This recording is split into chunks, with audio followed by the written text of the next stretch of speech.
And we're live at the Cannon House office building, waiting for the second January 6th Select Committee hearing to begin.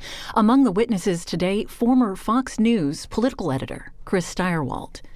Today's hearing was supposed to start about 30 minutes ago, but one of the witnesses had to cancel due to a family emergency. That was former Trump campaign manager William Stepien. Now expecting the hearing to start in about 15 minutes. 10:45 a.m. Eastern Time. If you do step away from your TV today, you can continue watching the January 6th committee hearing on the go with the C-SPAN Now app. It's our free mobile video app. And a reminder, the January 6th committee hearings and all of our C-SPAN programming is brought to you as a public service by these television companies, including Dish Network, Comcast, and Charter.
And live coverage this morning from the Cannon House office building, waiting for the second day of the January 6th Select Committee to begin.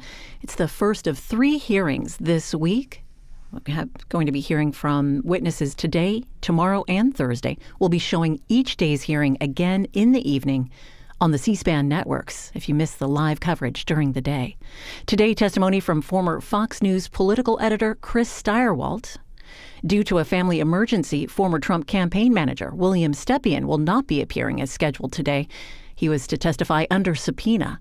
Instead, his lawyer will be making a statement on his behalf. We're expecting the hearing to get underway in about 5 minutes. If you do step away from your TV today, though, you can continue watching the January 6th committee hearing on the go with C-SPAN Now. It's our free mobile video app. And a reminder, the January 6th committee hearings and all of C-SPAN's programming is brought to you as a public service by these television companies, including Dish Network, Comcast, and Charter.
The Select Committee to investigate the January 6th attack on the United States Capitol will be in order. Without objection, the Chair is authorized to declare the committee in recess at any point. Pursuant to House Deposition Authority Regulation 10, the Chair announces the committee's approval to release the deposition material presented during today's hearing. Good morning. Last week, the Select Committee laid out a preview of our initial findings about the conspiracy overseen and directed by Donald Trump to overturn the results of the 2020 presidential election and block the transfer of power, a scheme unprecedented in American history. My colleagues and I don't want to spend time talking about ourselves during these hearings, but as someone who's run for office a few times, I can tell you at the end of a campaign, it all comes down to the numbers. The numbers tell you the winner and the loser. For the most part, the numbers don't lie.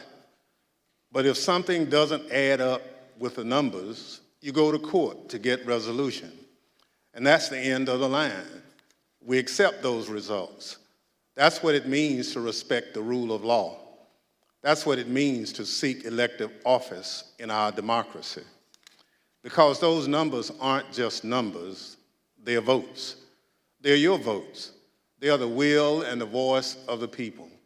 And the very least we should expect from any person seeking a position of public trust is the acceptance of the will of the people, win or lose. Donald Trump didn't. He didn't have the numbers, he went to court. He still didn't have the numbers, he lost. But he betrayed the trust of the American people. He ignored the will of the voters. He lied to his supporters and the country. And he tried to remain in office after the people had voted him out, and the courts upheld the will of the people. This morning, we'll tell the story of how Donald Trump lost an election and knew he lost an election, and as a result of his loss, decided to wage an attack on our democracy, an attack on the American people by trying to rob you of your voice in our democracy, and in doing so, lit the fuse that led to the horrific violence of January 6th, when a mob of his supporters stormed the Capitol sent by Donald Trump to stop the transfer of power. Today, my colleague from California, Ms. Lofgren, and our witnesses will detail the Select Committee's findings on these matters. But first, I will recognize our distinguished Vice Chair, Ms. Cheney of Wyoming, for any opening statement she'd care to offer. Thank you very much, Mr. Chairman. Last week, as the Chairman noted, our committee began outlining a 7-part plan overseen by President Trump to overturn the 2020 election. Today, we will begin looking at the initial part of that plan, President Trump's effort to convince millions of Americans that the election was stolen from him by overwhelming fraud. A federal court has already reviewed elements of the committee's evidence on this point and said this, quote, "In the months following the election, numerous credible sources from the president's inner circle to agency leadership and statisticians informed President Trump and Dr. Eastman that there was no evidence of election fraud," close quote, sufficient to overturn the 2020 presidential election. The court's opinion methodically documents each of the principal reasons for that conclusion, and I would urge all those watching to read it. Today, we will begin to show the American people some of our evidence. Today, you will hear much more from former Attorney General Bill Barr's recorded testimony, and you will hear in greater detail what others in the department told President Trump, that his claims of election fraud were nonsense. You will also hear much more from President Trump's own campaign experts, who had also concluded that his fraud claims could not be supported. Let me focus briefly on just 3 points now. First, you will hear firsthand testimony that the president's campaign advisors urged him to await the counting of votes and not to declare victory on election night. The president understood even before the election that many more Biden voters had voted by mail because President Trump ignored the advice of his campaign experts and told his supporters only to vote in person. Donald Trump knew before the election that the counting of those mail-in ballots in several states would not begin until late in the day and would not be complete for multiple days. This was expected, reported, and widely known. You will also hear testimony that President Trump rejected the advice of his campaign experts on election night and instead followed the course recommended by an apparently inebriated Rudy Giuliani to just claim he won and insist that the vote counting stop, to falsely claim everything was fraudulent. He falsely told the American people that the election was not legitimate. In his words, quote, a major fraud. Millions of Americans believed him. Second, pay attention to what Donald Trump and his legal team said repeatedly about Dominion voting machines. Far-flung conspiracies with a deceased Venezuelan communist allegedly pulling the strings. This was, quote, complete nonsense, as Bill Barr said. President Trump's own campaign advisors, his Department of Justice, and his cybersecurity experts all told him the same thing. Here, for example, is White House lawyer Eric Hirschman. His view was shared by many of the Trump team whom we interviewed. I thought the Dominion stuff was, I never saw any evidence whatsoever to sustain those allegations. And third, as Mike Pence's staff started to get a sense for what Donald Trump had planned for January 6th, they called the campaign experts to give them a briefing on election fraud and all the other election claims. On January 2nd, the general counsel of the Trump campaign, Matthew Morgan, this is the campaign's chief lawyer, summarized what the campaign had concluded weeks earlier, that none of the arguments about fraud or anything else could actually change the outcome of the election. Generally discussed on that topic was whether the fraud, maladministration, abuse, or irregularities, if aggregated and read most favorably to the campaign, would that be outcome determinative? And I think everyone's assessment in the room, at least amongst the staff, Mark Short, myself, and Greg Jacob, was that it was not sufficient to be outcome determinative. As is obvious, this was before the attack on the Capitol. The Trump campaign legal team knew there was no legitimate argument, fraud, irregularities, or anything to overturn the election. And yet President Trump went ahead with his plans for January 6th anyway. Mr. Chairman, hundreds of our countrymen have faced criminal charges. Many are serving criminal sentences because they believed what Donald Trump said about the election, and they acted on it. They came to Washington, D.C. at his request. They marched on the Capitol at his request.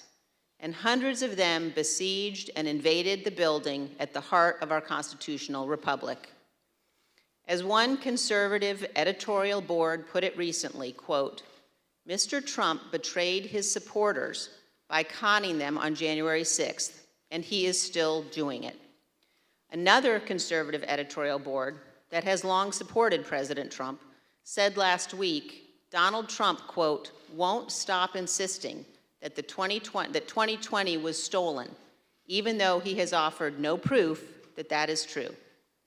And this, Donald Trump now, quote, clings to more fantastical theories, such as Dinesh D'Souza's debunked 2,000 mules, even as recounts in Arizona, Georgia, and Wisconsin confirm Trump lost.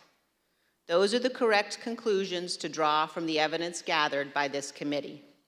We have much more evidence to show the American people on this point than we can reasonably show in one hearing. But today, we will begin. Thank you, Mr. Chairman. I yield back.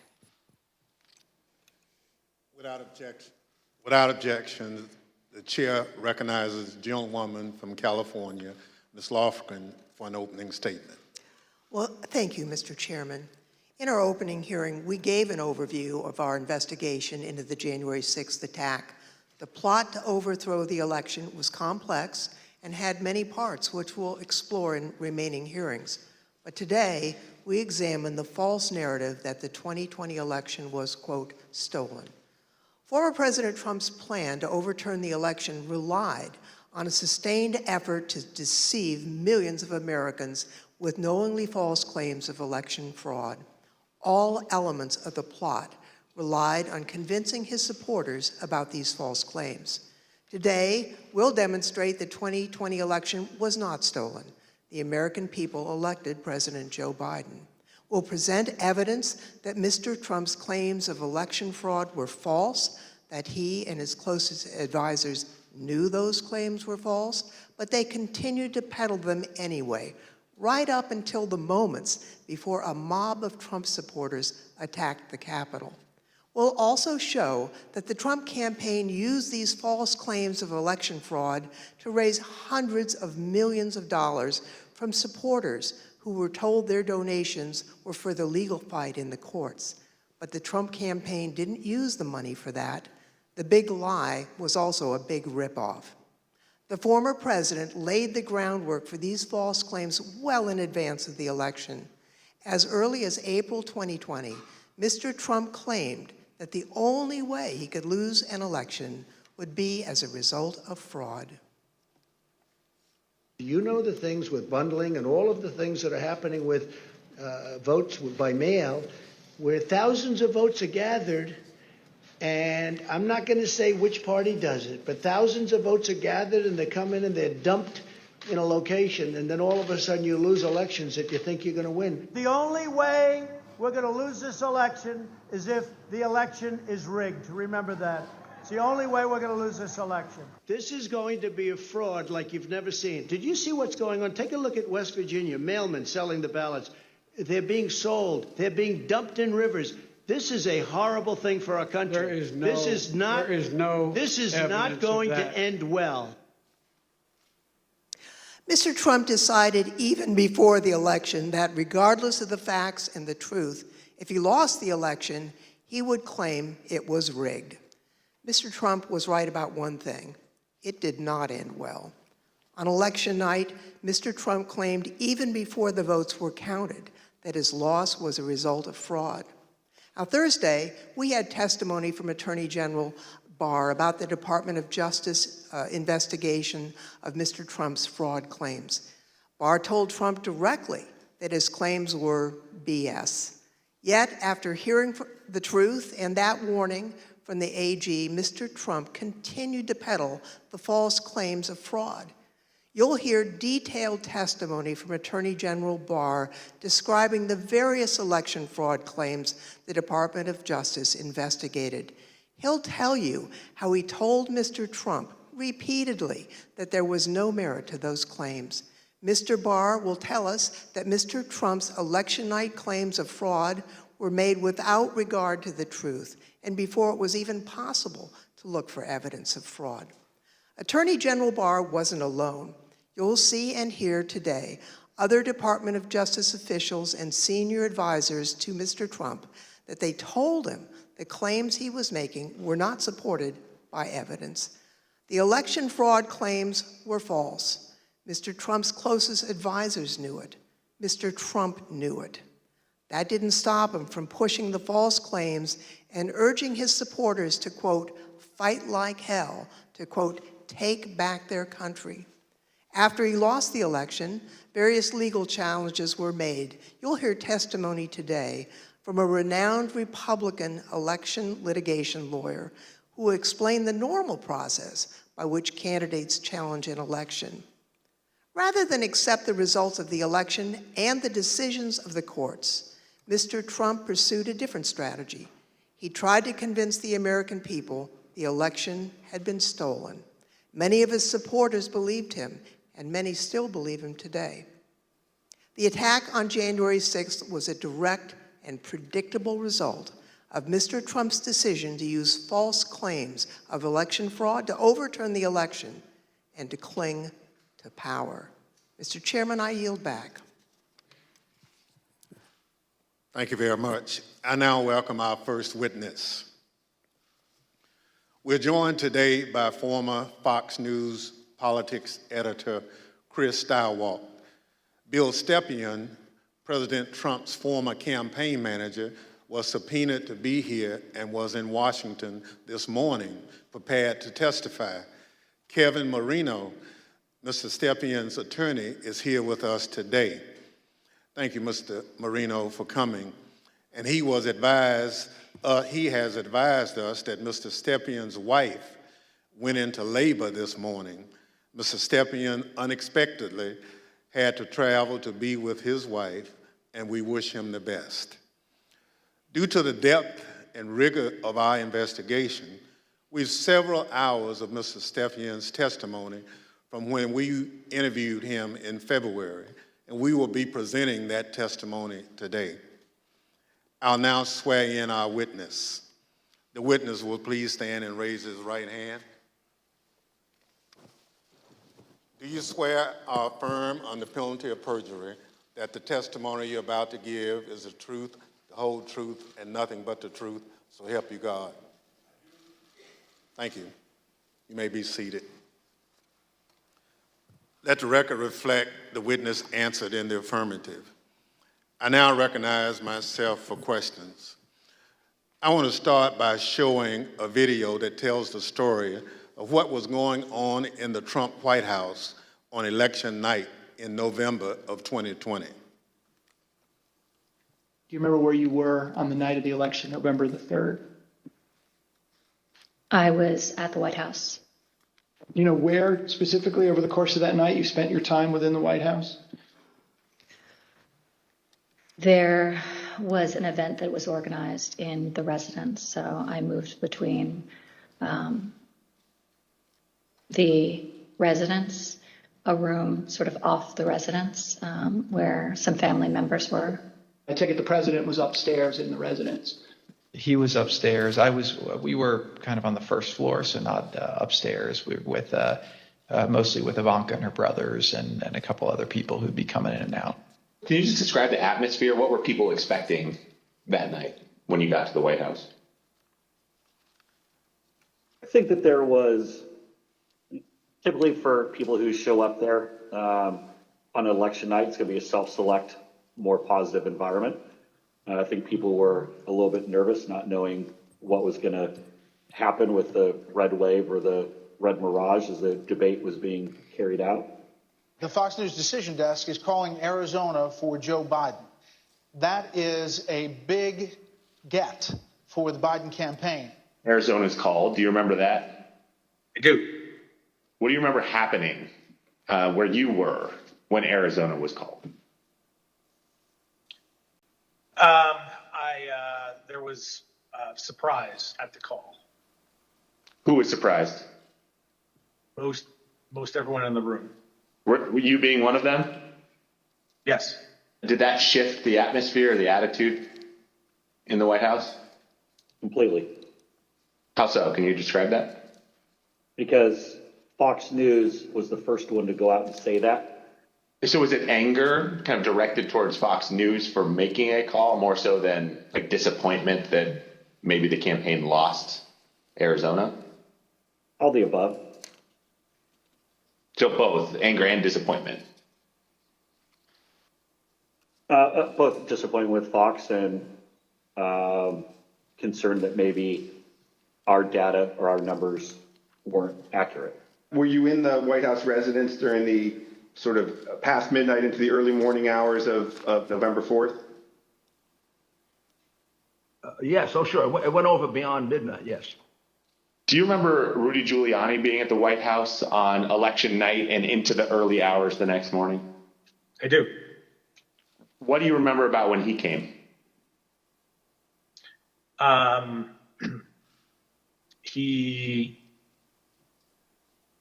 was I had heard that he was upstairs, in that aforementioned reception area, and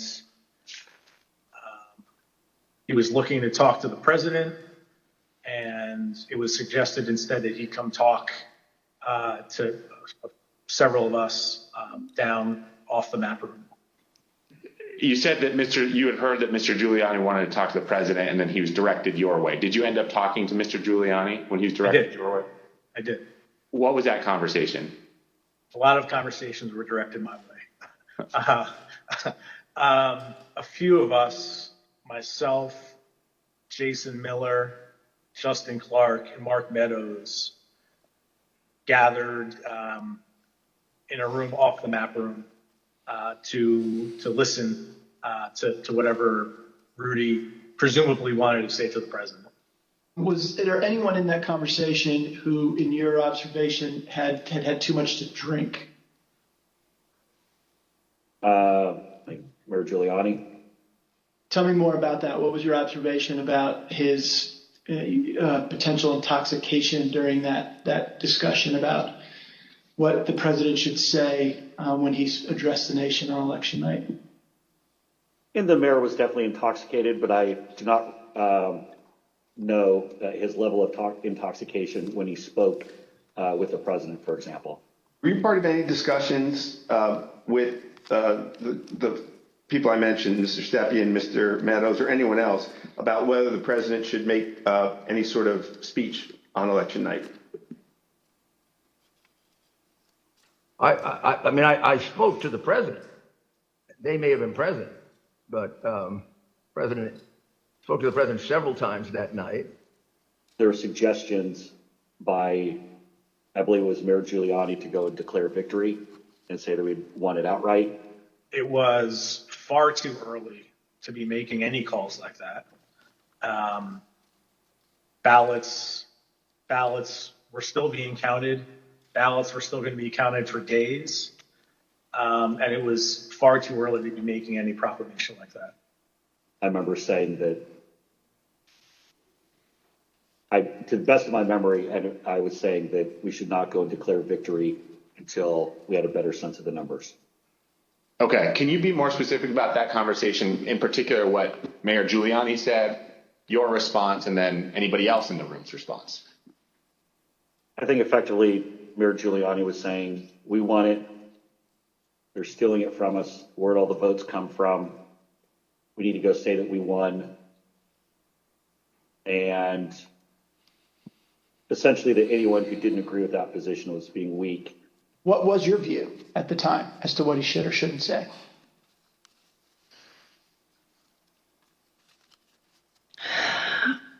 I don't know that I had a firm view as to what he should say in that circumstance.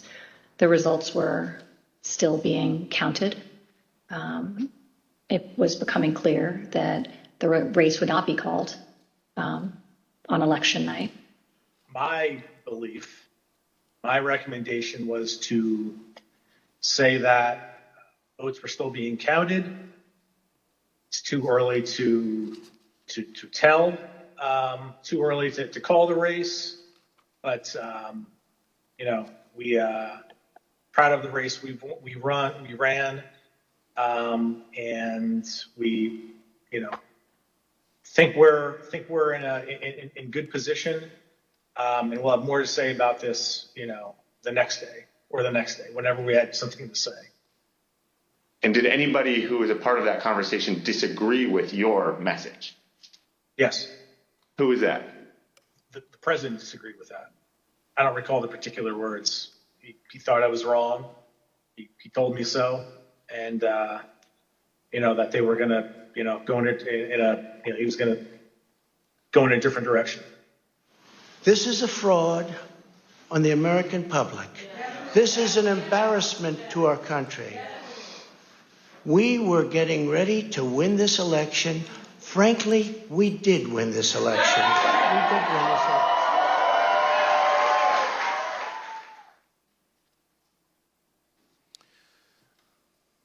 Mr. Stirewalt, did President Trump have any basis to declare victory on November 4th, 2020? Thank you. Mr. Stepien also testified that President Trump had no basis for declaring victory at that point in time.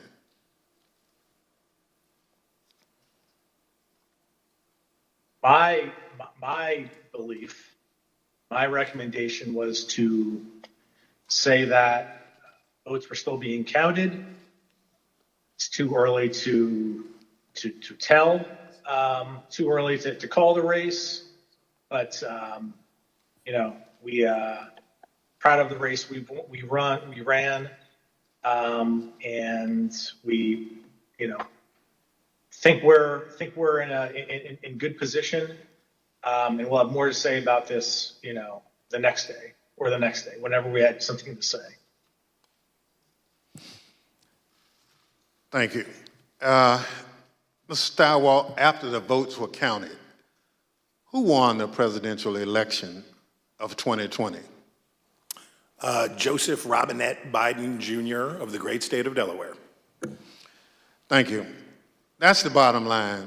We've had an election. Mr. Trump lost, but he refused to accept the results of the democratic process. Pursuant to Section 5C8 of House Resolution 503, I now recognize the gentlewoman from California, Ms. Lofgren, for questions. Well, thank you, Mr. Chairman. Mr. Stirewalt, I'd like you to explain a term that was thrown around a lot during the election, and that's the so-called red mirage. What does that mean? So in the 40 or 50 years, let's say, that Americans have increasingly chosen to vote by mail or early or absentee, Democrats prefer that method of voting more than Republicans do. So basically, in every election, Republicans win Election Day and Democrats win the early vote. And then you wait and start counting, and it depends on which ones you count first, but usually it's Election Day votes that get counted first. And you see the Republicans shoot ahead, and then the process of bailing and binding and unbinding all those mail-in votes.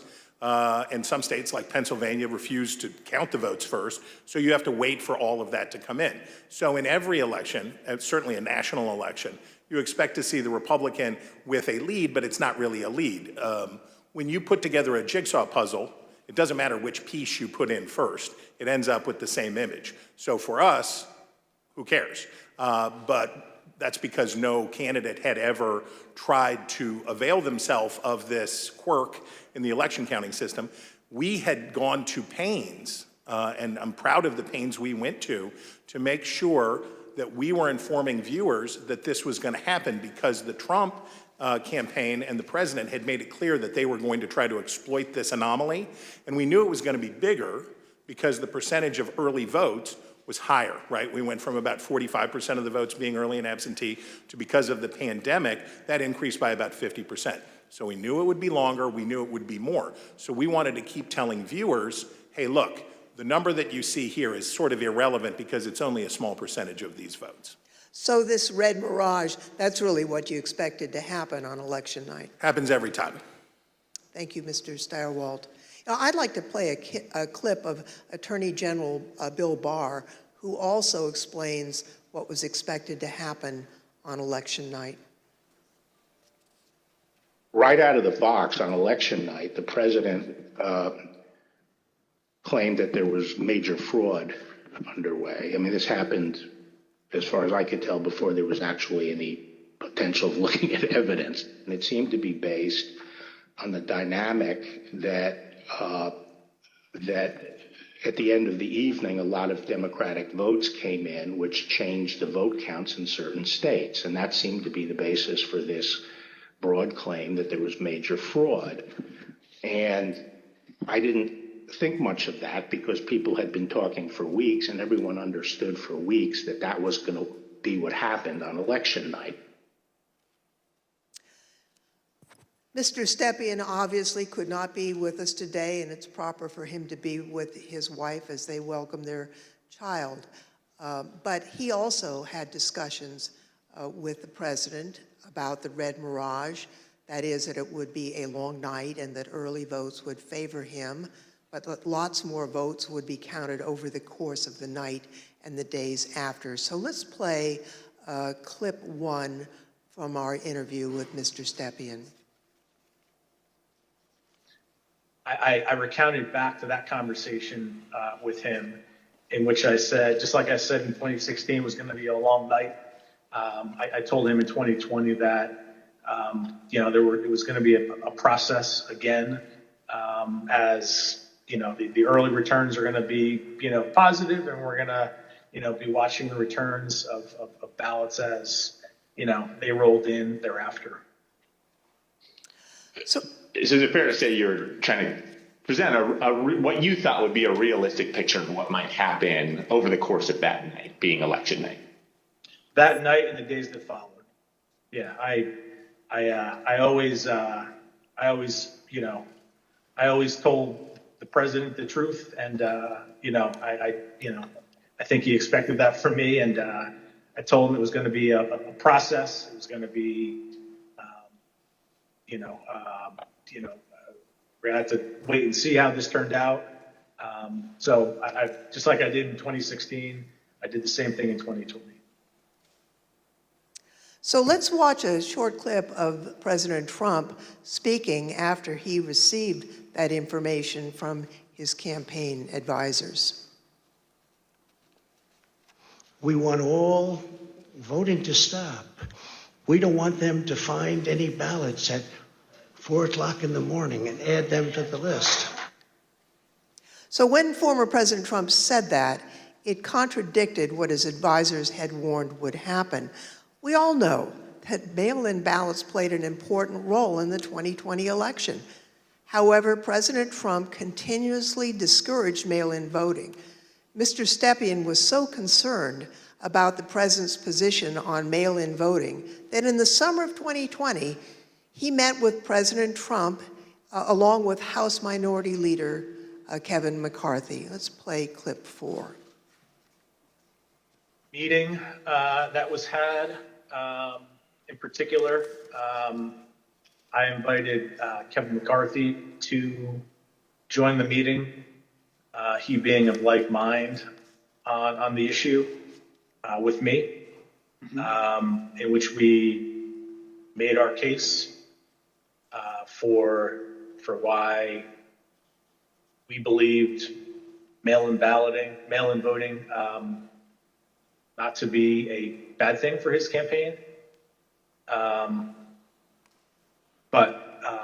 The president's mind was made up, and he understands, how many times to, go to the well on a particular topic. Yeah, I understand. Tell me a little bit more about the argument that you and Mr. McCarthy made to the president in that meeting as to why it wasn't a bad thing that mail-in voting was available. Largely two pillars to that argument, both of which I've previously mentioned. One, leaving a good deal to chance, pushing or urging your voters to vote only on election day leaves a lot to chance. That's A. And B, also previously mentioned, the fact that the Trump campaign, Republican National Committee, the Republican Party had an advantage of grassroots workers and volunteers on the ground that would allow, an advantage to enhance return rates of ballots that were mailed. Those were the two pillars of the argument. I see. And what, if anything, do you recall Representative McCarthy saying during that meeting? We were echoing the same argument. I mean, his words echoed mine, and vice versa on those two topics. Mr. Stirewalt, you were at the decision desk at Fox News on election night, and you called Arizona early for President Biden, which was controversial. How did you make that call, and where did you think the race stood in the early hours of the next day? Well, it was really controversial to our competitors who we beat so badly by making the correct call first. Our decision desk was the best in the business, and I was very proud to be a part of it. Because we had partnered with the Associated Press and the National Opinion Research Center at the University of Chicago, thanks to my colleague and friend Arnon Mishkin, had built a wonderful device for forecasting the outcomes of elections. So we had a different set of data than our competitors did. We had more research, and we had a better system, and we had a great team. So what you're waiting to see is, do the actual votes match up with the expectations in the poll? The real votes are testing the quality of your poll in targeted precincts and in targeted places. And let me tell you, our poll in Arizona was beautiful, and it was doing just what we wanted it to do, and it was cooking up just right. And at some point, and I forget exactly who, but at some point it became clear that Arizona was getting ready to make a call. So we, my boss, Bill Salmon, said we're not making any call until everybody says yes, because that was always our policy, unanimity. And you have to understand, in this room, you have, the best. People from academia, Democrats, Republicans, a broad cross-section of people who had worked together for a decade, who are really serious about this stuff. So we knew it would be a consequential call because it was one of 5 states that really mattered, right? Wisconsin, Michigan, Pennsylvania, Georgia, Arizona were the ones that we were watching. We knew it would be significant to call any one of those 5, but we already knew Trump's chances were very small and getting smaller based on what we had seen. So we were able to make the call early. We were able to beat the competition. We looked around the room, everybody says yay, and on we go. And by the time we found out how much everybody was freaking out and losing their minds over this call, we were already trying to call the next state. We had already moved on. We were to Georgia, we were to North Carolina, we were looking at these other states. So we thought we were pleased, but not surprised. I see. After the election, as of November 7th, in your judgment, what were the chances of President Trump winning the election? After that point? Yes. None. I mean, I guess it's always possible that you could have, a truckload of ballots be found somewhere, I suppose. But once you get into this space, ahead of today, I thought about what are the largest margins that could ever be overturned by a recount, and the kind of stuff that we heard Mike Pence talking about, sounding like a normal Republican that night when he said, we'll keep every challenge. Nothing like that. In a recount, you're talking about hundreds of votes. When we think about calling a race, one of the things that we would think about is it outside the margin of a recount? And when we think about that margin, we think about, in modern history, you're talking about 1,000 votes, 1,500 votes at the way, way outside.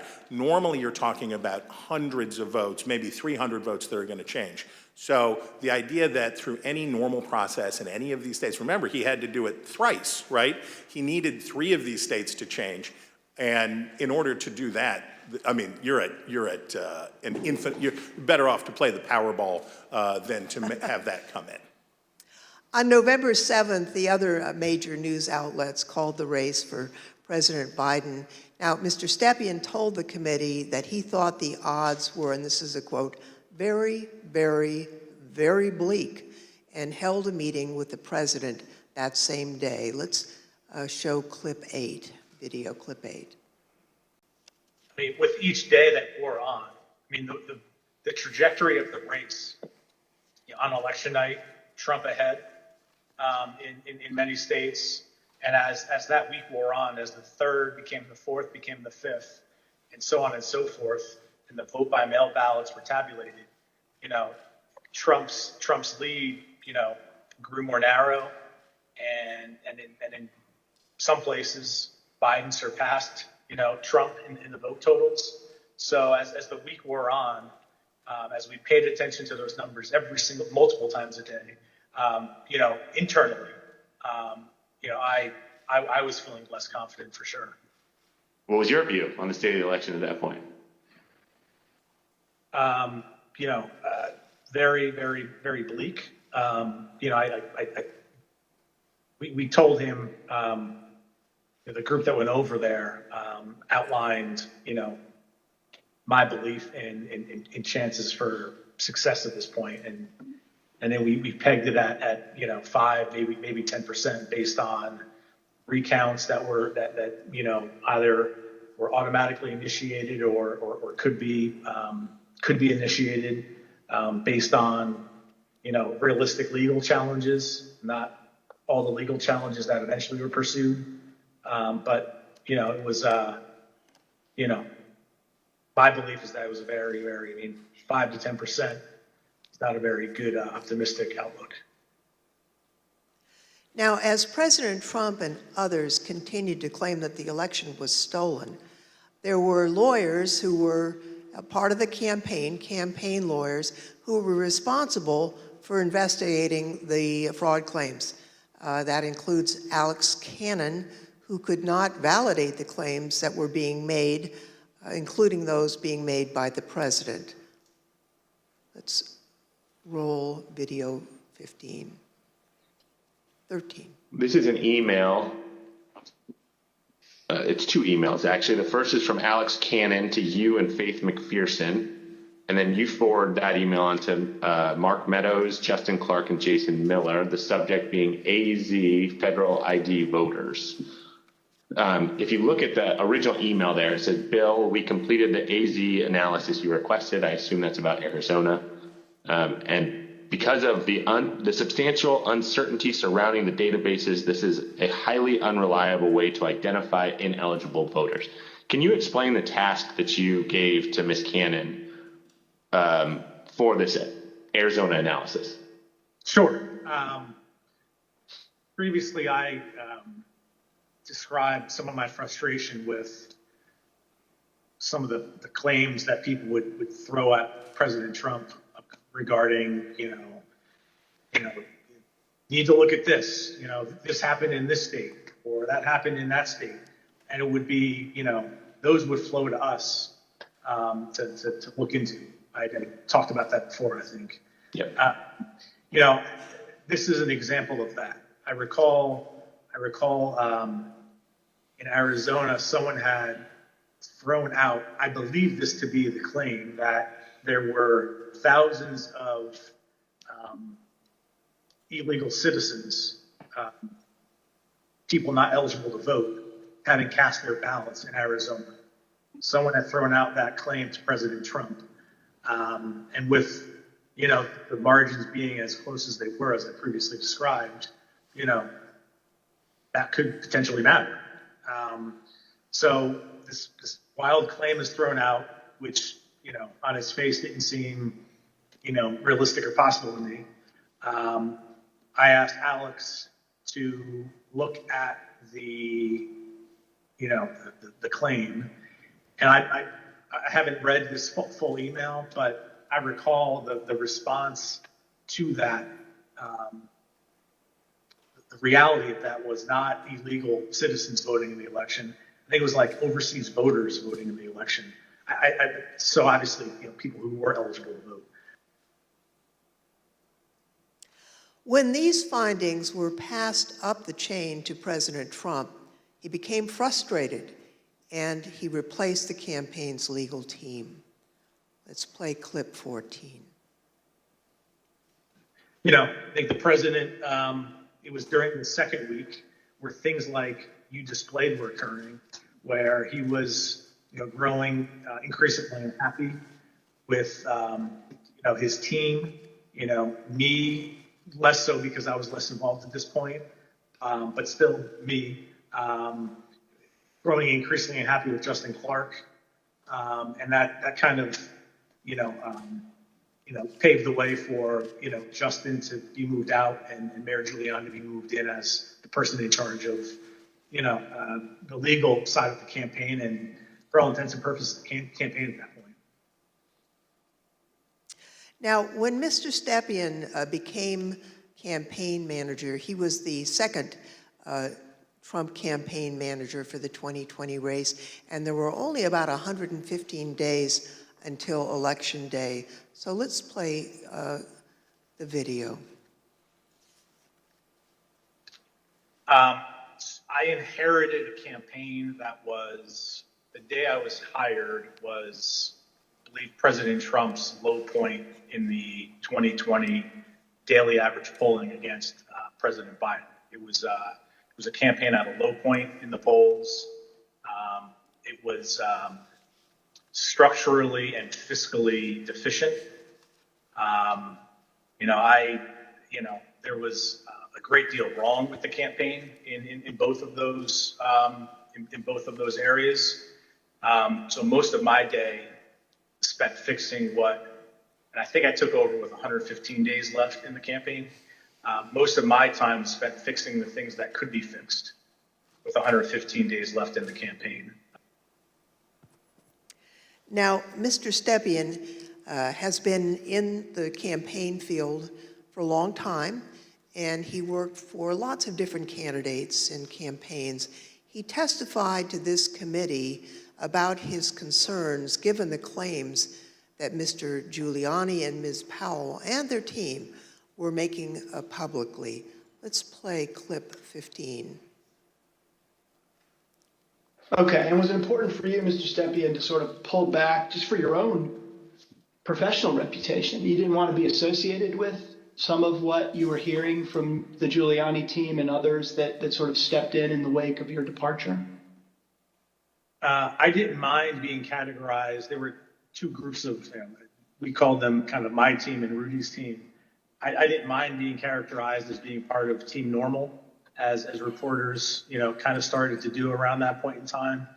I said, hours ago, early on that, I've been doing this for a long time, 25 years, and I've spanned, political ideologies from Trump to McCain to Bush to Christie, and, I can work under a lot of circumstances for a lot of varied, candidates and politicians, but a situation where, and I think along the way I've built up a pretty good, I hope, a good reputation for being honest and professional, and I didn't think what was happening was necessarily honest or professional at that point in time. So that led to me stepping away.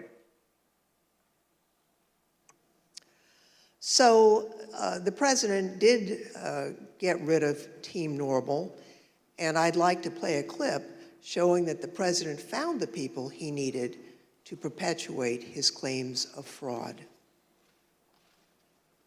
They saw a big truck bringing in 100,000 ballots in garbage cans, in waste paper baskets, in cardboard boxes, and in shopping baskets. And every single one of them was for Biden because they were being notified by Smartmatic in Frankfurt that Biden was way behind and they better come up with a lot more ballots. And we can prove every single thing I just said. If you gave me the paper ballots, I could probably turn around each one of these states. I'm absolutely convinced if you let me examine each one of those ballots, I'd pull out enough that were fraudulent that it would shake the hell out of the country.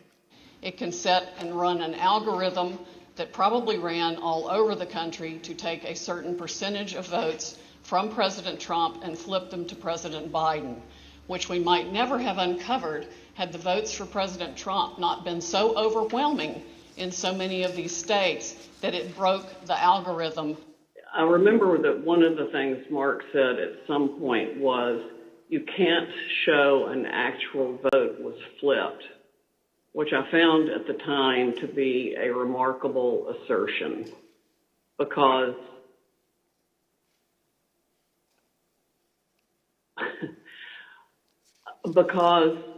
you don't have to have the gun to see the body lying on the floor bleeding out with 5 bullet holes in it was killed by a gun.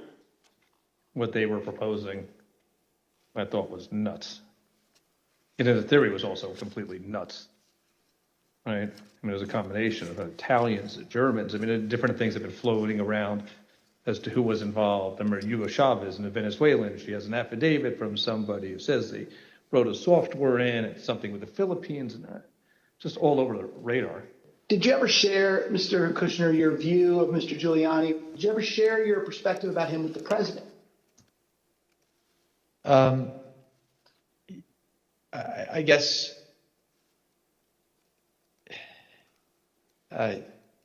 yes. Tell me what you said. Basically, not the approach I would take if I was you. Okay. And how did he react? How did President Trump react when you shared that view with him? We said, I have confidence in Rudy. I think I had conversations with probably all of our council who are signed up to assist on Election Day as they disengaged with the campaign. the general consensus was that the law firms were not comfortable making the arguments that Rudy Giuliani was making publicly. I seem to recall that I had a similar conversation with most all of them. I made it clear I did not agree with the idea of saying the election was stolen and putting out this stuff, which I told the president was bullshit. And, you know, I didn't want to be a part of it, and that's one of the reasons that went into me deciding to leave when I did. Even Sidney Powell, defending herself in a defamation lawsuit brought by Dominion Voting Systems, argued that, quote, no reasonable person would conclude that her statements were truly statements of fact. Mr. Chairman, I yield back. I thank the witness for joining us today. The first panel is now dismissed.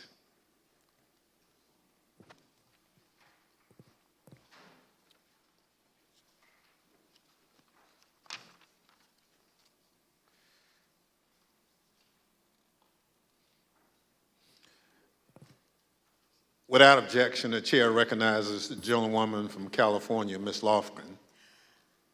Thank you, Mr. Chairman. Last week, we presented the testimony of former Attorney General Bill Barr, who testified before this committee.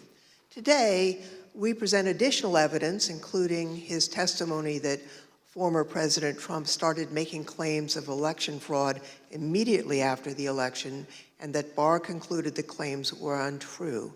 Now, due to the length of Attorney General Barr's testimony, we're only going to include relevant portions at the hearing today. So let's play the video. The department, in fact, when we received specific and credible allegations of fraud, made an effort to look into these to satisfy ourselves that they were without merit. And I was in the posture of trying to figure out, there was an avalanche of all these allegations of fraud that built up over a number of days, and it was like playing whack-a-mole because something would come out one day and then the next day it would be another issue. Also, I was influenced by the fact that all the early claims that I understood were completely bogus and silly and usually based on complete misinformation. And so I didn't consider the quality of claims right out of the box to give me any, feeling that there was really substance here. For the first time since the election, the Attorney General spoke personally with the President on November 23rd, and this was at the White House. Let's play the video, please. So on November 23rd, I hadn't spoken to the president since the election, and in fact, as I said, since the middle of October, roughly. And it was a little getting awkward because obviously he had lost the election and I hadn't said anything to him. And so Cipollone said, I think it's time you come over here. And so I came over to meet with the president in the Oval Office, and Meadows and Cipollone were there. And the president, and this is leading up to this conversation with Kushner, the president said there had been major fraud and that as soon as the facts were out, the results of the election would be reversed. And he went on this for quite a while, as he's prone to do. And then he got to something that I was expecting, which is to say that apparently the Department of Justice doesn't think that it has a role of looking into these fraud claims. So I said, that has to be the campaign that raises that with the state. The department doesn't take side in elections, and the department is not an extension of your legal team. And our role is to investigate fraud, and we'll look at something if it's specific, credible, and could have affected the outcome of the election. And we're doing that, and it's just not. They're just not meritorious. They're not panning out. And as I walked out of the Oval Office, Jared was there with Dan Scavino, who ran the president's social media, and who I thought was a reasonable guy and believe is a reasonable guy. And I said, how long is he going to carry on with this stolen election stuff? Where's this going to go? And by that time, Meadows had caught up with me and leaving the office and caught up with me and said that he said, look, I think that he's becoming more realistic and knows that there's a limit to how far he can take this. And then Jared said, yeah, we're working on this. We're working on it. Even after his attorney general told him his claims of election fraud were false, President Trump continued to promote these claims. I felt that things continued to deteriorate between the 23rd and the weekend of the 29th. And then on November 29th, he appeared on Maria Bartiromo's show, Sunday Futures, I believe it was, and he said that the department was missing in action.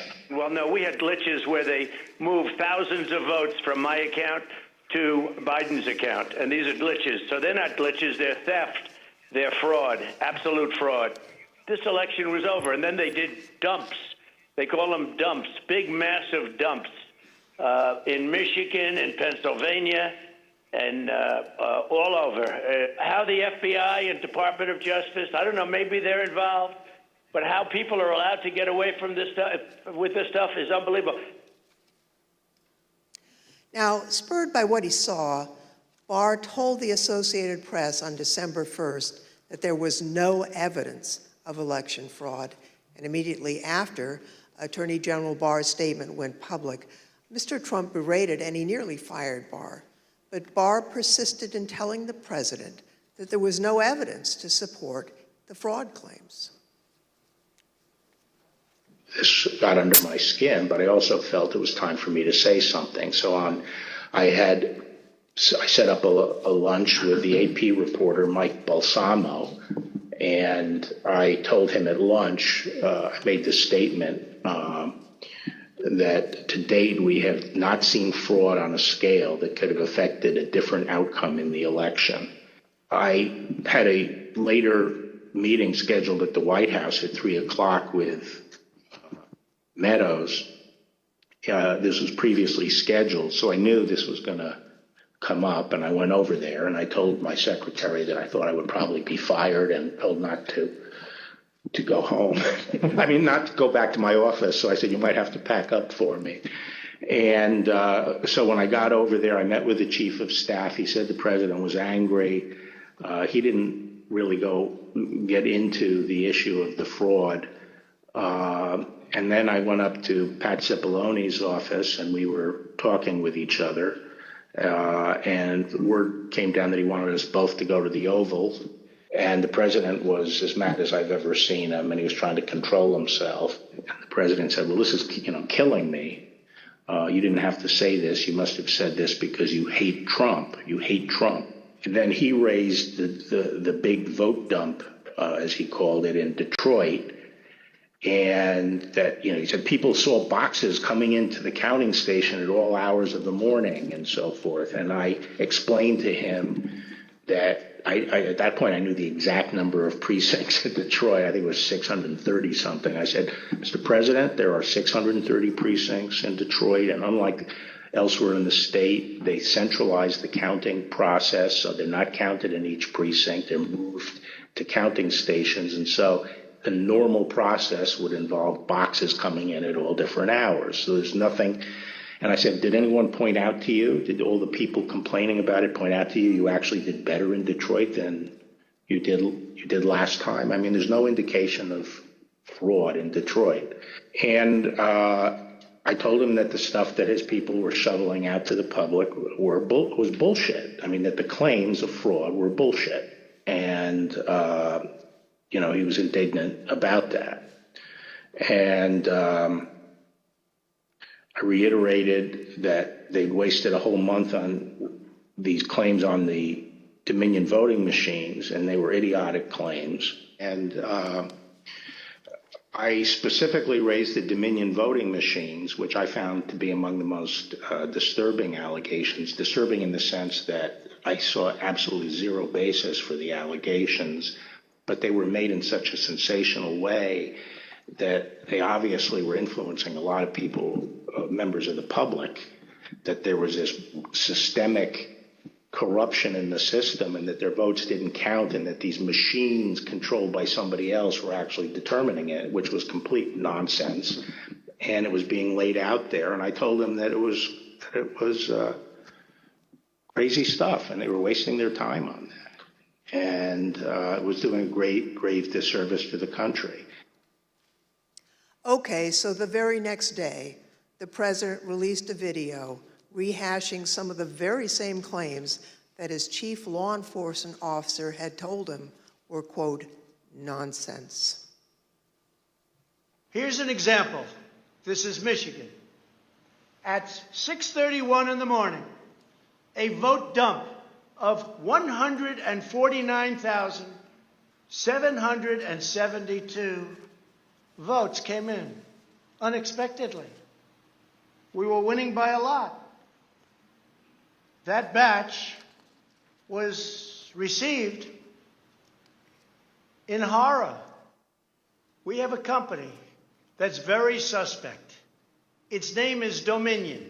With the turn of a dial or the change of a chip, you can press a button for Trump and the vote goes to Biden. What kind of a system is this? Barr again told the president that there was nothing to these claims on December 14th. When I walked in, sat down, he went off on a monologue saying that there was now definitive evidence involving fraud through the Dominion machines.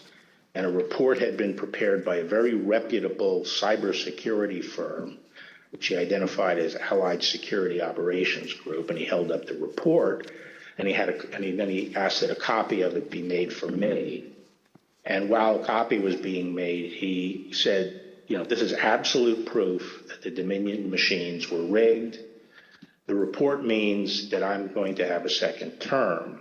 And then he gave me a copy of the report. And as he talked more and more about it, I sat there flipping through the report and looking through it. And to be frank, it looked very amateurish to me. Didn't have the credentials of the people involved, but I didn't see any real qualifications.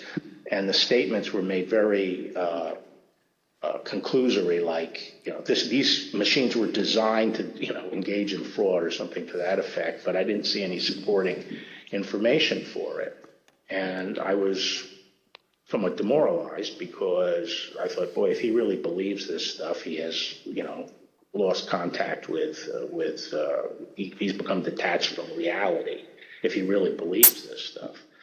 On the other hand, you know, when I went into this and would, you know, tell him how crazy some of these allegations were, there was never an indication of interest in what the actual facts were. In my opinion then, and my opinion now, is that the election was not stolen by fraud. And I haven't seen anything since the election that changes my mind on that, including the 2000 Mules movie. Well, maybe you can assess that 2,000 Mules since people are talking about that. Well, I mean, just in a nutshell, you know, I just think the GBI was unimpressed with it, and I was similarly unimpressed with it because I think I was holding my fire on that to see what the photographic evidence was, because I thought, well, hell, if they have a lot of photographs of the same person dumping a lot of ballots in different boxes, you know, that's hard to explain. So I wanted to see what the photographic evidence was. But the cell phone data is singularly unimpressive. I mean, it basically, if you take 2 million cell phones and figure out where they are physically in a big city like Atlanta or wherever, just by definition, you're going to find many hundreds of them have passed by and spent time in the vicinity of these boxes. And the premise that, if you go by a box, 5 boxes or whatever it was, that's a mule is just indefensible. It by definition, you're going to have hundreds of this. I mean, I saw one contractor said, we figured out that our truck alone would account for 6 cell phone signals. This was some kind of contractor, and our route would take us by these things on a regular basis. So but then when the movie came out, I think the photographic evidence in it was completely I mean, there was a little bit of it, but it was lacking. It didn't establish widespread illegal harvesting. The other thing is people don't understand is that it's not clear that even if you can show harvesting, that changes the results of the election. The courts are not going to throw out votes and then figure out what votes were harvested and throw them out. It's still the burden on the challenging party to show that illegal votes were cast. Votes were the result of undue influence or bribes, or there's really, the person was non compos mentis. But absent that evidence, I just didn't see courts throwing out votes anyway. I felt that before the election, it was possible to talk sense to the president. And while you sometimes had to engage in, a big wrestling match with him, that it was possible to keep things on track, but I felt that after the election, he didn't seem to be listening, and I didn't think it was, that I was inclined not to stay around if he wasn't listening to advice from me or his other cabinet secretaries. So on December 14th, Barr quit. Now, the Attorney General wasn't the only person who told the president that his claims were false. Other officials and close advisors told him the same thing. Rather than try to address a counterfactual or a hypothetical, let me just say there were instances where the president would say, people are telling me this, or I've heard this, or I saw on television, this impropriety in Atlanta or Pennsylvania or something, and we were in a position to say, our people have already looked at that, and we know that you're getting bad information, that's not correct. It's been demonstrated to be incorrect from our point of view, and been debunked. A month and a half or so after the election day, and at that meeting, various allegations of fraud were discussed, and Eric and Pat didn't, told the group, the president included, that none of those allegations had been substantiated to the point where they could be the basis for any litigation challenge to the election. President Trump's own vice president and his top advisors also knew that there wasn't evidence to support the claims that the president was making. Anyone else other than Mr. Meadows who asked you about the status outside of your legal group, Mr. Morgan and the others you mentioned, anyone else who asked you the status of what you were finding in your assessment of it? Yes, sir. Who's that? Peter Navarro. When did you talk to Mr. Navarro? Mid-November. Around the same time as Mr. Meadows? Yes, sir. And tell me about that conversation. I recall him asking me questions about Dominion and maybe some other categories of allegations of voter fraud. And I remember telling him that I didn't believe the Dominion allegations because I thought the hand recount in Georgia would resolve any issues with a technology problem and with Dominion or Dominion flipping votes. And I mentioned at that time that the CISA, Chris Krebs, had recently released a report saying that the election was secure. And I believe Mr. Navarro accused me of being an agent of the deep state working with Chris Krebs against the president. And I never took another phone call from Mr. Navarro. Anyone else besides Mr. Meadows, Mr. Navarro, Mr. Hirschman that you had discussions with inquiring about what you were finding in your review of the allegations that were pouring in?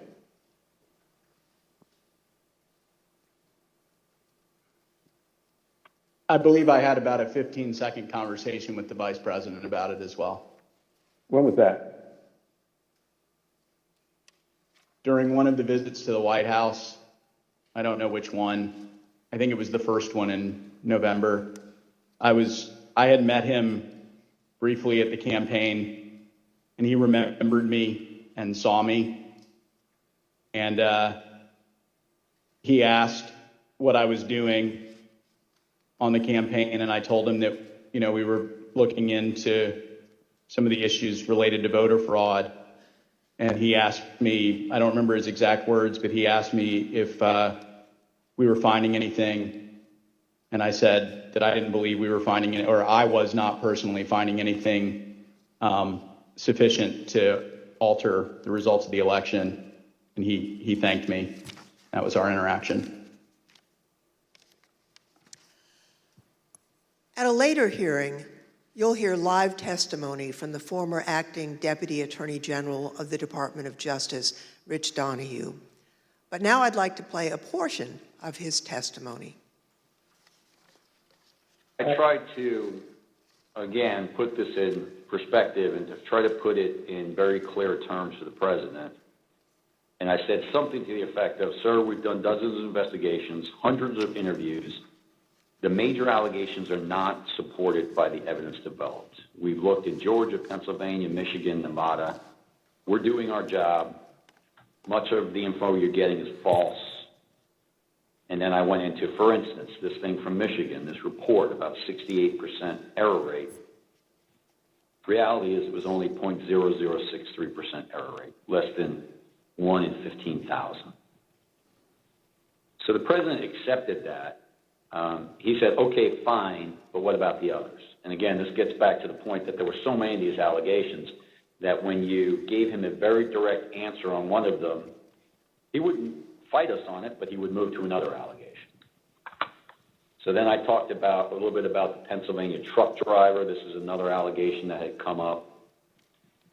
And this claim was by a truck driver who believed, perhaps honestly, that he had transported an entire tractor-trailer truck full of ballots from New York to Pennsylvania.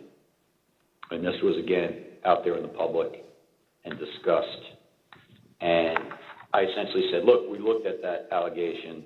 We looked at both ends, both the people who load the truck and the people who unload the truck. And that allegation was not supported by the evidence. Again, he said, okay. And then he said, no, I didn't mention that one. What about the others? And I said, okay, well, with regard to Georgia, we looked at the tape, we interviewed the witnesses. There is no suitcase. The president kept fixating on this suitcase that supposedly had fraudulent ballots and that the suitcase was rolled out from under the table.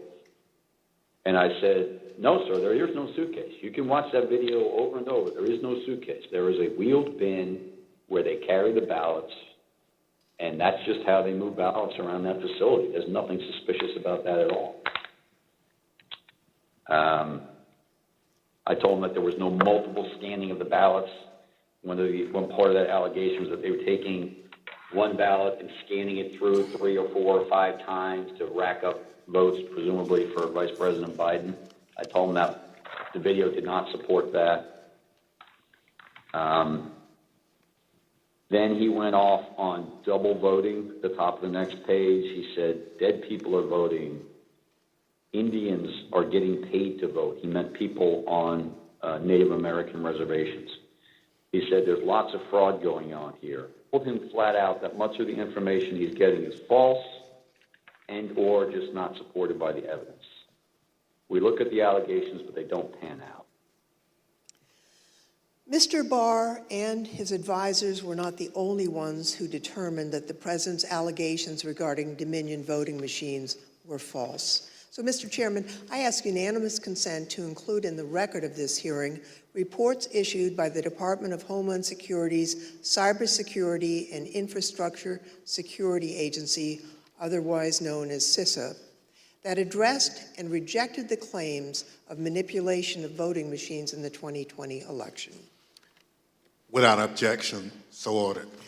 Thank you, Mr. Chairman. I also ask unanimous consent to include in the record a report prepared by the Michigan Senate Oversight Committee that disproved claims of election fraud in Michigan, as well as a statement by 59 of the country's leading election security scientists, noting the absence of any credible evidence that the 2020 election had been altered through technical compromise, and 5 other reports from organizations and individuals confirming there was no widespread fraud in the 2020 election or describing the spread of the former president's lies.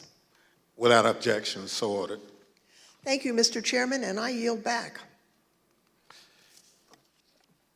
Pursuant to the order of the committee for today, the chair declares the committee in recess for a period of approximately 10 minutes.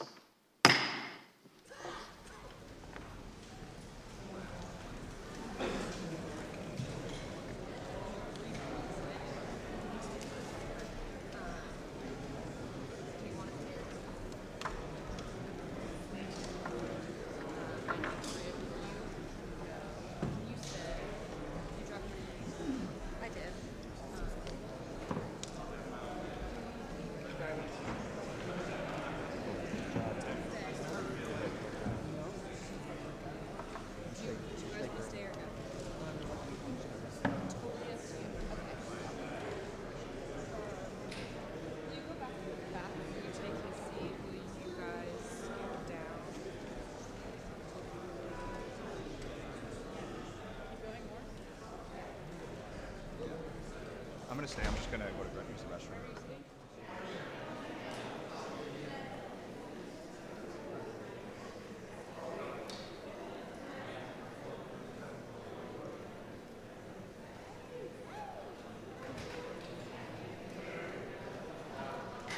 Thank you for coming.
Yeah, nah, no, he called me.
And the January 6th Select Committee taking a short break. Committee member Zoe Lofgren taking the lead today as they look at election fraud claims. Today's the first of 3 hearings this week, with others scheduled Wednesday and Thursday. We'll also be showing the hearings in their entirety each night on the C-SPAN networks. And if you have to be away from your TV during our live coverage, you can follow all of today's hearing with our free video app, C-SPAN Now. It's available to download wherever you get your apps. And a reminder, the January 6th committee hearings and all C-SPAN programming is brought to you as a public service by these television companies, including Sparklight, WOW, and Verizon Fios.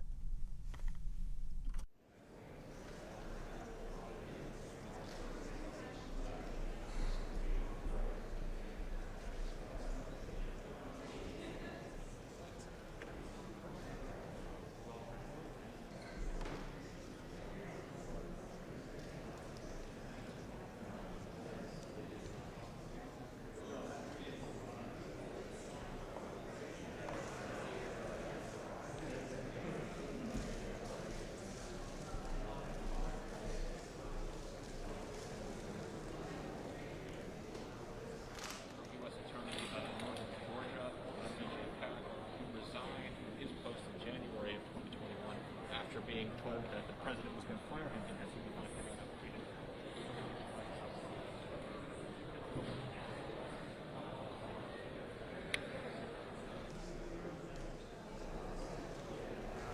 Ted, you guys fill in what is correct.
And the second panel coming together now as the January 6th committee hearings continue. We'll also show you the hearings in their entirety each night. Tonight, that'll be at 9 p.m. Eastern on C-SPAN.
Committee will be in order.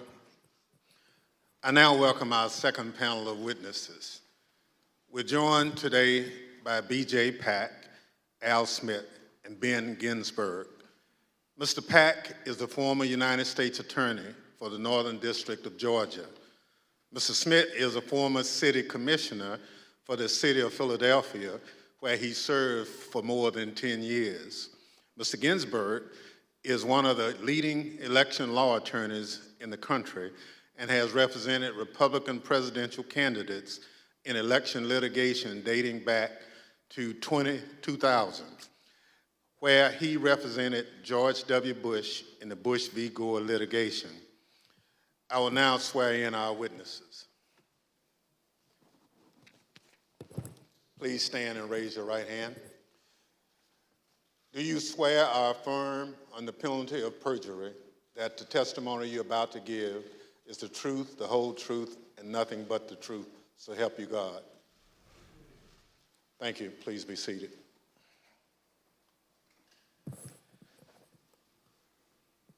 Let the record reflect the witnesses answered in the affirmative. Pursuant to Section 5C8 of House Resolution 503, I now recognize the gentlewoman from California, Ms. Lofgren, for questions. Thank you, Mr. Chairman. Before the break, I think you all heard Mr. Barr and Mr. Donahue talk about the false claims that Mr. Trump and his supporters made about suitcases of fake ballots in Georgia. We have a witness here today who thoroughly investigated that issue. Mr. Pack, I want to thank you for appearing before us today. You were appointed by President Trump to serve as a U.S. Attorney for the Northern District of Georgia, and you served from 2017 until January of 2021. You were the lead federal prosecutor there and worked for the Department of Justice under then Attorney General Bill Barr. Now, were you ever asked by Attorney General Barr to investigate claims of voter fraud in the 2020 election? And if so, what were those claims? Thank you, Congressman Lofgren. Thank you for the question. Approximately December 4th, I believe, of 2020, Attorney General Barr and I had a conversation about an unrelated case to the case at issue. At the end of the conversation, Mr. Barr had asked me if I had seen a certain videotape that was being reported in the news where Mr. Giuliani, in a Senate subcommittee hearing that was held the day before, May 3rd, showed a videotape of a purportedly a security tape at the State Farm Arena in Atlanta, which is also in Fulton County in the city of Atlanta. Yes. At the time, Mr. Barr asked me that he had made a public statement that he had not seen any widespread election fraud that would question the outcome of the election.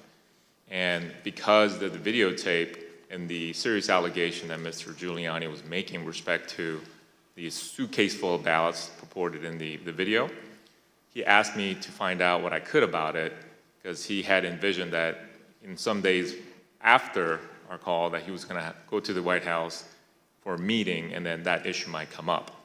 He asked me to make it a priority to get to the bottom of, just try to substantiate the allegation made by Mr. Giuliani. Thank you. I understand the Georgia Secretary of State's office investigated those State Farm Arena allegations and didn't find any evidence of fraud. What did you find when your office conducted its own investigation?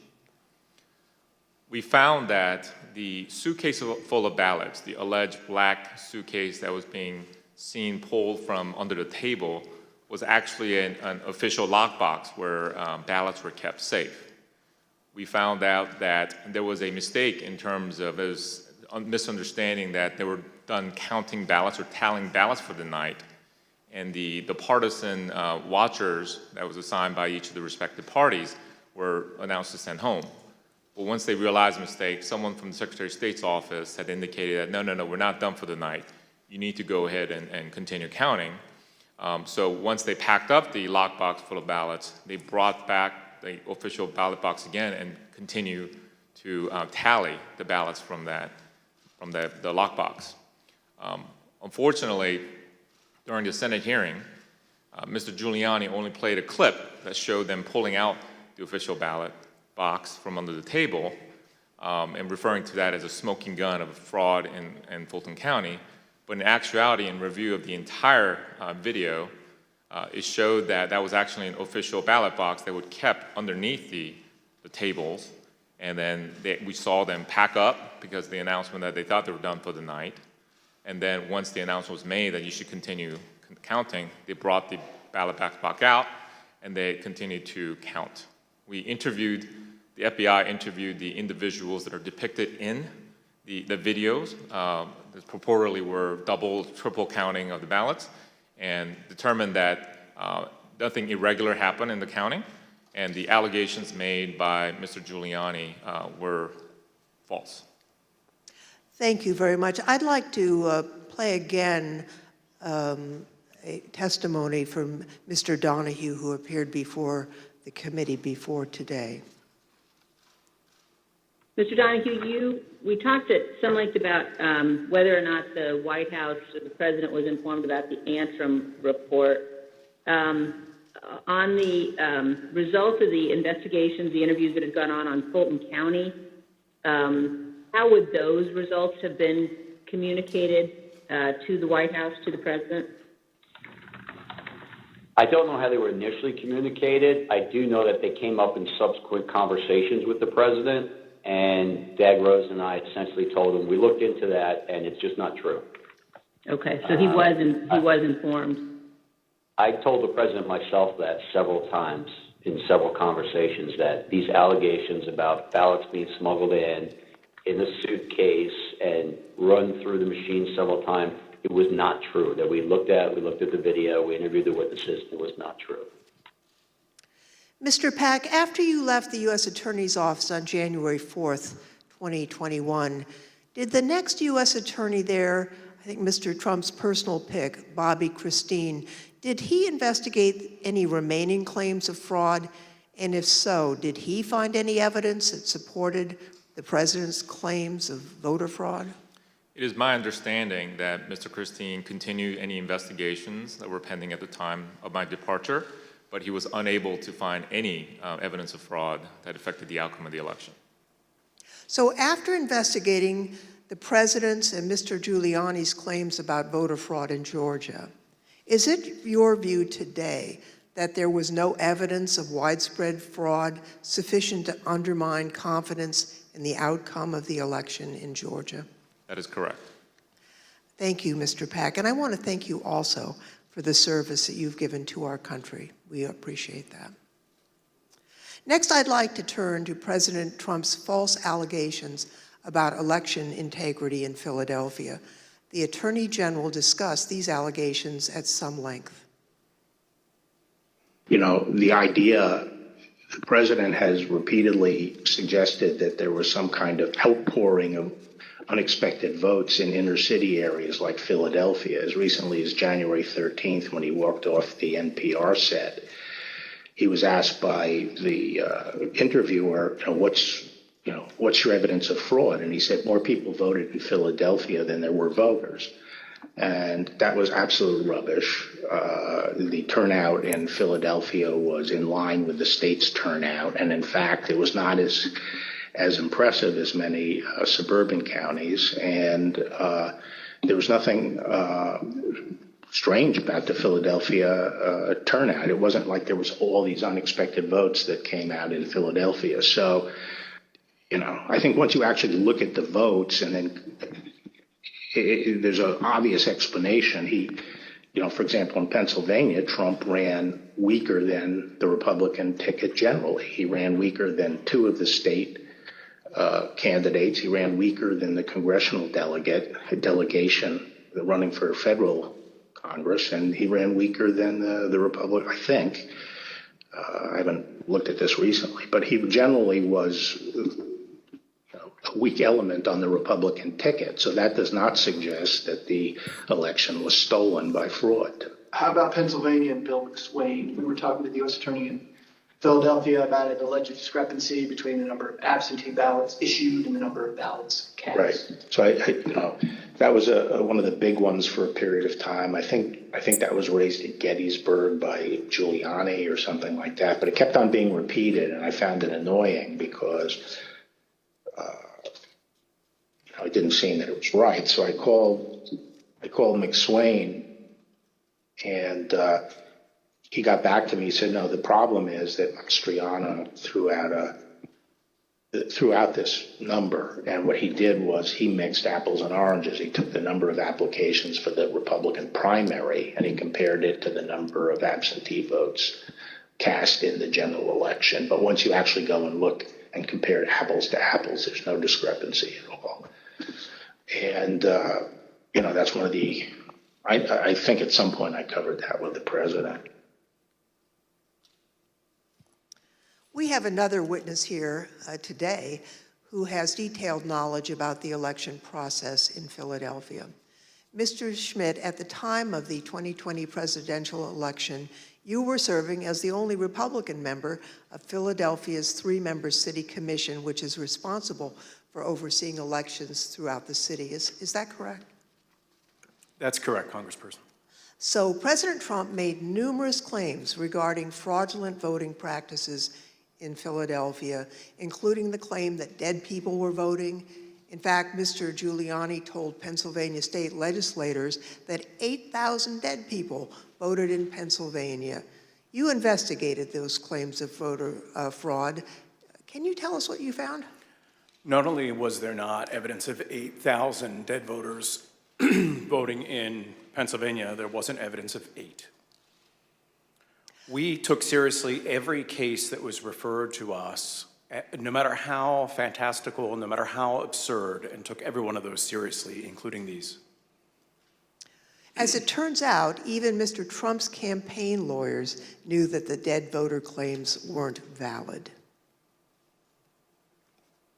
I guess the crooks in Philadelphia are disappointed in this. They only submitted 8,021 ballots from dead people, mail-in ballots for dead people. It's probably easier for dead people to submit mail-in ballots than it is to vote in person. Rudy was, at this stage of his life, in the same ability to manage things at this level or not. And obviously, I think Bernie Kerik publicly said it. They never proved the allegations that they were making, and they were trying to develop. Mr. Schmidt, on November 11th, 2020, President Trump tweeted about you, saying, and here's a quote, "A guy named Al Schmidt, a Philadelphia commissioner and so-called Republican, or rhino, is being used big time by the fake news media to explain how honest things were with respect to the election in Philadelphia. He refuses to look at a mountain of corruption, dishonesty. We win." As a result of that tweet and the CNN interview you gave where you stated the dead voter claims in Pennsylvania were false, you and your staff were subjected to disturbing threats. Can you tell us about that? The threats prior to that tweet, and on some level it feels almost silly to talk about a tweet, but we can really see the impact that they have, because prior to that, the threats were pretty general in nature. Corrupt election officials in Philadelphia are going to get what's coming to them. You're what the Second Amendment is for. You're walking into the lion's den, all sorts of things like that.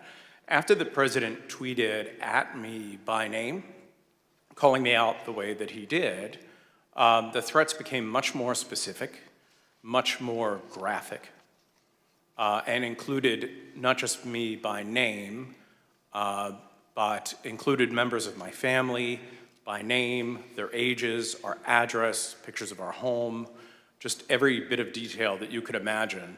That was what changed with that tweet. Behind me are redacted threats that you received, that you provided to the committee. Now, we redacted portions of the text to protect your family. Mr. Schmidt, I think I speak for all of my colleagues when I say we are deeply sorry for what you and your loved ones have been through. And I also want to thank you for your service to your country and for standing up for the rule of law. I want to thank both Mr. Pack and Mr. Schmidt for their service, their testimony, and for standing up for the rule of law. Now I'd like to turn to another subject. The courts in our country provide a legitimate venue for campaigns to challenge what they view as irregular election practices. Now, courts have the final say on how the law applies to those challenges. We have a renowned legal expert here to address the Trump campaign's activities in court. Mr. Ginsburg, you've spent your entire career representing Republicans in election-related litigation. You served as the National Counsel on Republican presidential campaigns in 2000, in 2004, and in 2012.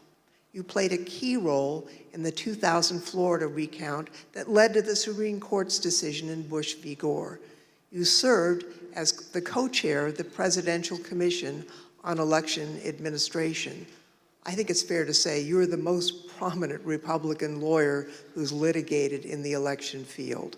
Now, you've analyzed the Trump campaign's litigation pretty carefully. What's the normal process for post-election litigation? How is the Trump campaign's different from the kinds of post-election litigation you've been involved in and know about?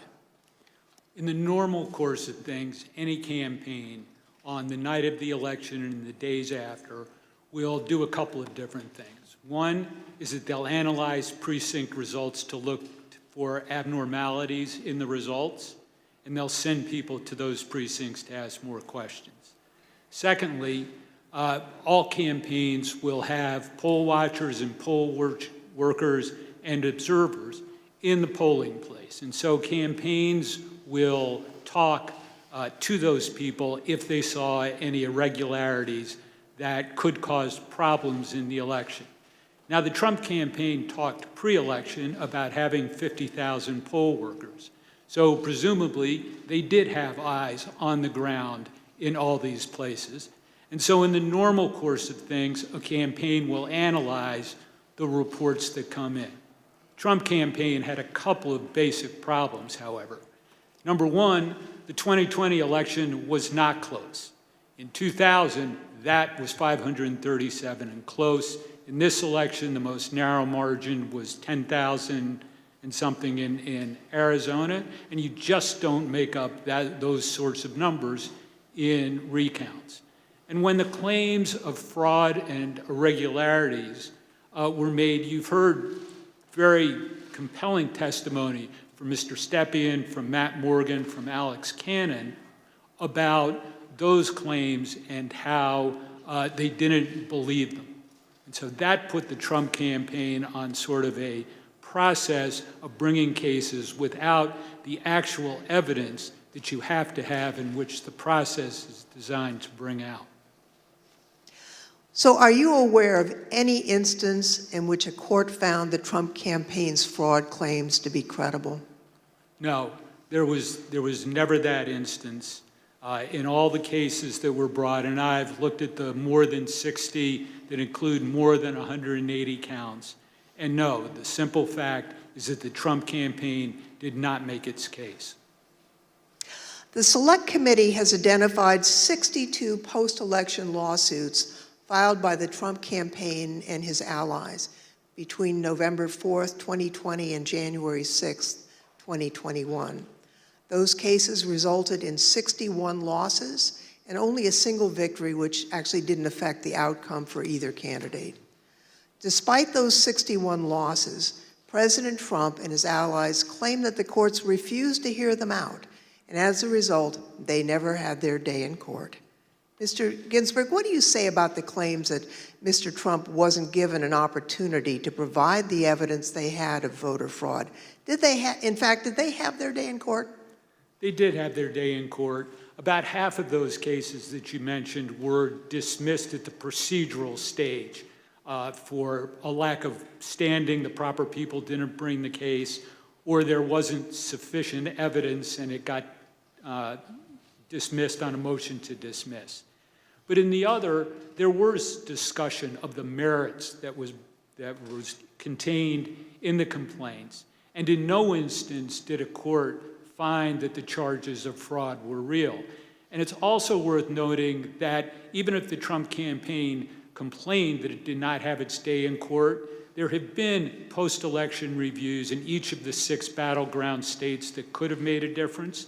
And those ranged from the somewhat farcical Cyber Ninjas case in Arizona to the Michigan Senate report that was mentioned earlier, the hand recount in Georgia that Mr. Pack addressed. And in each one of those instances, there was no credible evidence of fraud produced by the Trump campaign or his supporters.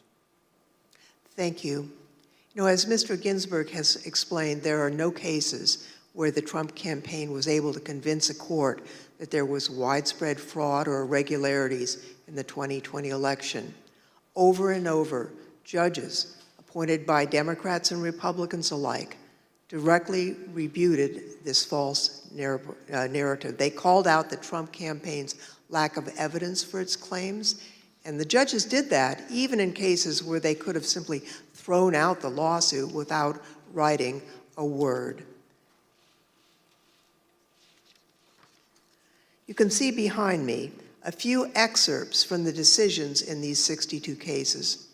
The Trump campaign's lack of evidence was criticized by judges across the political spectrum. In Pennsylvania, a Trump-appointed judge concluded, quote, "Charges require specific allegations and proof. We have neither here." Another Trump-appointed judge warned that if cases like these succeeded, quote, "Any disappointed loser in a presidential election able to hire a team of clever lawyers could flag claimed deviations from election results and cast doubt on election results." The list goes on and on. Allegations are called, quote, "an amalgamation of theories, conjecture, and speculation."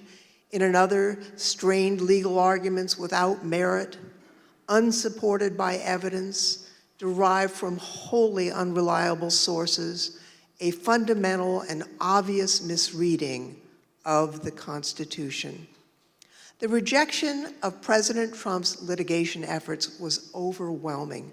22 federal judges appointed by Republican presidents, including 10 appointed by President Trump himself, and at least 24 elected or appointed Republican state judges dismissed the president's claims. At least 11 lawyers have been referred for disciplinary proceedings due to bad faith and baseless efforts to undermine the outcome of the 2020 presidential election. Rudy Giuliani had his license to practice law suspended in New York, and just this week, a newly filed complaint will potentially make his suspension from practicing law in D.C. permanent.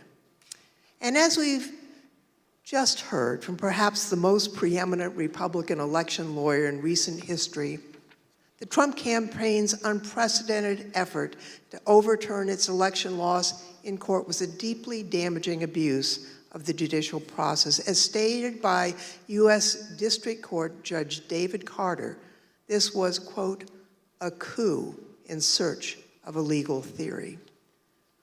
Thank you, Mr. Chairman. I yield back. I want to thank our witnesses for joining us today.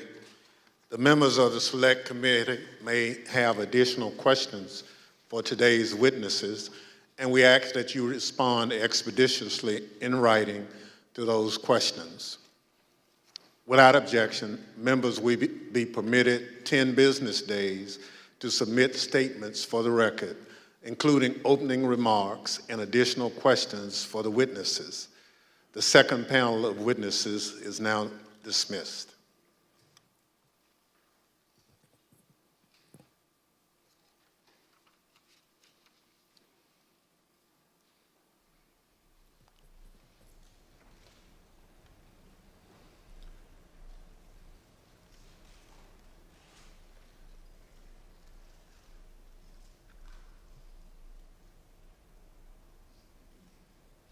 Without objection, the chair recognizes the gentlewoman from California, Ms. Lofgren, for a closing statement. Thank you, Mr. Chairman. Now that we understand the litigation efforts by President Trump and his allies, I'd like to present additional actions taken by the Trump campaign during this time. President Trump continued to push the stolen election narrative, even though he and his allies knew that their litigation efforts making the same claim had failed. It's worth pointing out that litigation generally does not continue past the safe harbor date of December 14th. But the fact that this litigation went on, well, that decision makes more sense when you consider the Trump campaign's fundraising tactics. Because if the litigation had stopped on December 14th, there would have been no fight to defend the election and no clear path to continue to raise millions of dollars. Mr. Chairman, at this time, I'd ask for unanimous consent to include in the record a video presentation describing how President Trump used the lies he told to raise millions of dollars from the American people. These fundraising schemes were also part of the effort to disseminate the false claims of election fraud. Without objection, so My name is Amanda Wick, and I'm Senior Investigative Counsel with the House Select Committee to investigate the January 6th attack on the United States Capitol. Between Election Day and January 6th, the Trump campaign sent millions of fundraising emails to Trump supporters, sometimes as many as 25 a day. The emails claimed the, quote, left-wing mob was undermining the election, implored supporters to, quote, step up to protect the integrity of the election, and encouraged them to, quote, fight back. But as the Select Committee has demonstrated, the Trump campaign knew these claims of voter fraud were false, yet they continued to barrage small-dollar donors with emails, encouraging them to donate to something called the Official Election Defense Fund. The Select Committee discovered no such fund existed. I don't believe there is actually a fund called the Election Defense Fund. Is it fair to say that the Election Defense Fund was another, I think we called it a marketing tactic? Yes. And tell us about these funds as marketing tactics. Just the topic matter, where money could potentially go to be, how money could potentially be used. The claims that the election was stolen were so successful, President Trump and his allies raised $250 million, nearly $100 million in the first week after the election. On November 9th, 2020, President Trump created a separate entity called the Save America PAC. Most of the money raised went to this newly created PAC, not to election-related litigation. The Select Committee discovered that the Save America PAC made millions of dollars of contributions to pro-Trump organizations, including $1 million to Trump Chief of Staff Mark Meadows' charitable foundation, $1 million to the America First Policy Institute, a conservative organization which employs several former Trump administration officials, $204,857 to the Trump Hotel Collection, and over $5 million to Event Strategies, Inc., the company that ran President Trump's January 6th rally on the Ellipse. All of us here today do not want to see our election victory stolen by emboldened radical left Democrats, which is what they're doing. The evidence developed by the Select Committee highlights how the Trump campaign aggressively pushed false election claims to fundraise, telling supporters it would be used to fight voter fraud that did not exist. The emails continued through January 6th, even as President Trump spoke on the Ellipse. 30 minutes after the last fundraising email was sent, the Capitol was breached.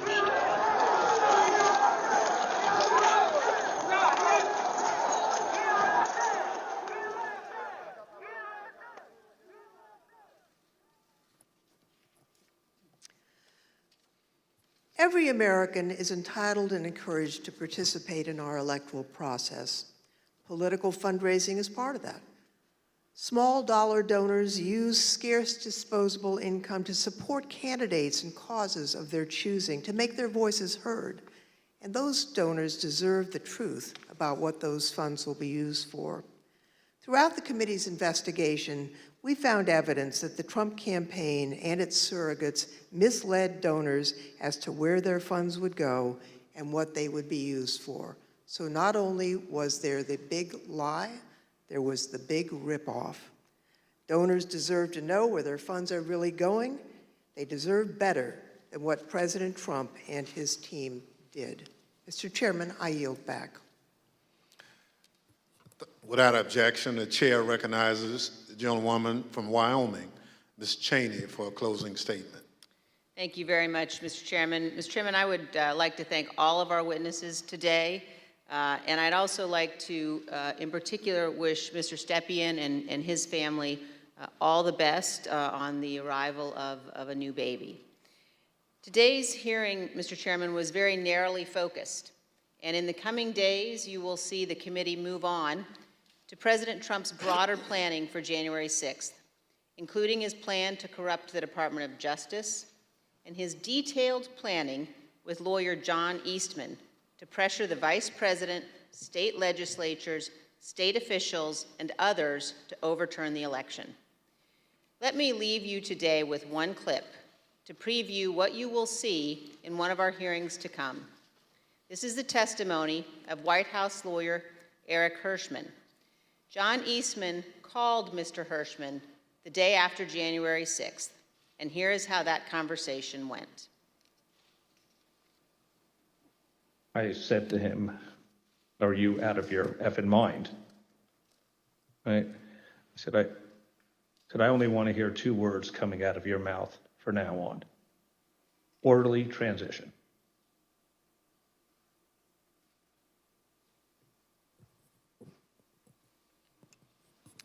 Thank you, Mr. Chairman. I yield back. At the conclusion of last week's hearing, we showed you a video of rioters explaining why they had come to Washington on January 6th. It was because Donald Trump told them to be here. Today we heard about some of the lies Donald Trump embraced and amplified when it became clear he didn't have the numbers of votes to win the election. We heard about how officials at different levels of government explored claims of fraud and found no evidence, yet the former president continued to repeat those false claims over and over again. Today, we'll end things where we did on Thursday, back on January 6th, hearing words of individuals who wanted to stop the transfer of power. We know they were there because of Donald Trump. Now we hear some of the things they believed. Without objection, I enter into the record a video presentation. I know exactly what's going on right now. Fake election. They think they're gonna fucking cheat us out of our vote and put communist fucking Biden in office. It ain't fucking happening today, buddy. You voted? Yes, sir. How'd it go? Voted early. It went well, except for can't really trust the software. Dominion software all over. We voted, and right in the top right-hand corner of the Dominion voting machine that we used, there was a Wi-Fi symbol with 5 bars. So that most definitely connected to the internet, without a doubt. So they stole that from us twice. We're not doing it anymore. We're not taking it anymore. So we're standing up, we're here, and whatever happens, we're not laying down again. I'm from Pennsylvania. It didn't work. It absolutely worked. It didn't work. No. Trust the system. 200,000 people that weren't even registered voted. 430,000 votes disappeared from President Trump's tally. And you can't stand there and tell me that it worked. I don't want to say that what we're doing is right. But if the election's being stolen, what is it going to take?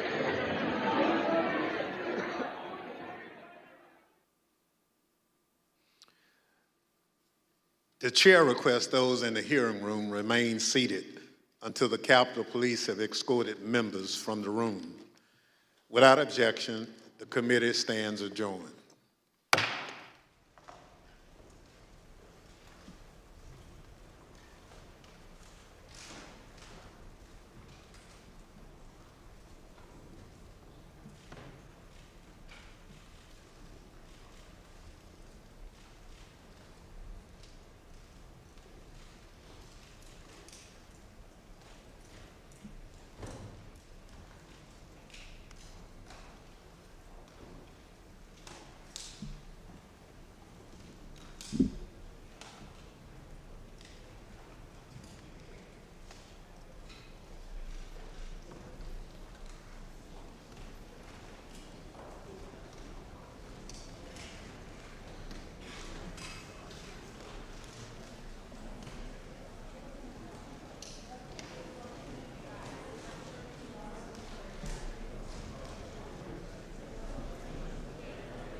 When we show this picture, we're just